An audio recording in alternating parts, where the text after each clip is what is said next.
In this age of international uncertainty, the defense of the United States extends far from our own borders and embraces the cause of free nations everywhere. Give me some more reality. What's our next reality? So finally we have Ukraine. Oh, Christ. That's a lot of reality. That's Yeah. a lot of reality at once. Sorry, Chauncey. You set yourself up for that there. Yeah. But geez, what is going on, right? You know, it's wild because the motivation, I didn't think he was going to do it. I thought it was all posturing. I don't think he was going to invade.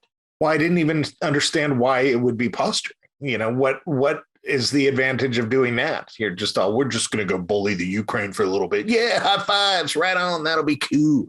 I thought it was posturing to get like NATO to like back off on some. I thought there were going to be some unrelated negotiations, and he's like, I'll act crazy, and that'll scare them into giving me what I want. But no, He's just crazy. Those Ukrainians, they're not going down easy. No, they are not, which is good, and also he seems to think that Ukraine is just gonna be pacified, right? That it'll just be part of Russia again, and maybe, but it seems way more likely that we're looking at imagine if the US went into Afghanistan and Afghanistan was next door, right? And then we spent 25 years fighting an insurgency there. That's what they've set themselves up for. Right. And it's hard to see how any of this is going to be ever good for Russia. Now, is it just me, or when this first came out, I don't know what news sources you check or privy to. But is it just me, or was Fox News sort of holding back for the first couple of days in order to see what their constituents, their watchers' response was? Because I felt like all the other newses were just all going holy crap, this is going on and this is a big deal. And Fox News was kind of holding back, I felt like. Yeah.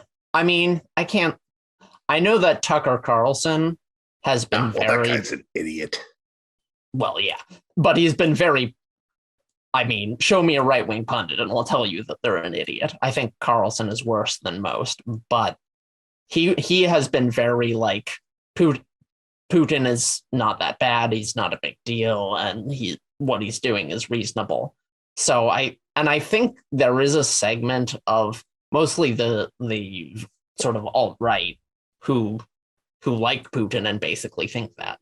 So I think maybe Fox News, didn't want to annoy those people, but I don't know. I didn't actually I'm not a follower of Fox News, so I don't really know what they've been saying. You know how an emperor is the god king of kings? Putin is the god king of oligarchs. He is the dictator of oligarchs. I mean, in what world is the US oh, hey, that guy's okay? There's no world where he's okay. Yeah. Now, other people can be bad too. But this guy is bad. We all know it. Yeah, I mean, I agree with you. I think a lot of what I've heard about Putin has been very much oh, we don't like him, but we respect him, and we don't respect our president. It's been kind of like that. It's been kind of approval of Putin's quote unquote genius, even though I don't really think Putin is a particularly smart guy, has been used as sort of a cudgel to beat Obama and now Biden. But I think it hasn't really been. And I think in some segments, it has morphed into full on, we really like Putin. But that's because those segments are fascist adjacent. Of course, they like Putin. Well, that's my question to listeners. It's you don't like Biden, and that's okay. I mean, that's the way it goes. Every 4 to 8 years, you don't like the guy. Yeah, I don't really like Biden either. But I'm not a huge fan. I'm not a huge fan. I like him way more than Putin, though. It's hard to find big fans of Biden. He more inspires. Totally. Right. Yeah. He's the milk toast we needed after God. After that spicy Yeah. bean dip of Trump. I like to put milk on my toast. It gives it some flavor. Yeah. That's Biden. But I would ask any listener, sure, you're opposed to Biden. Biden, you are opposed to him because he is the antithesis of everything you believe in. No, he's not. Putin is the antithesis of everything you believe in.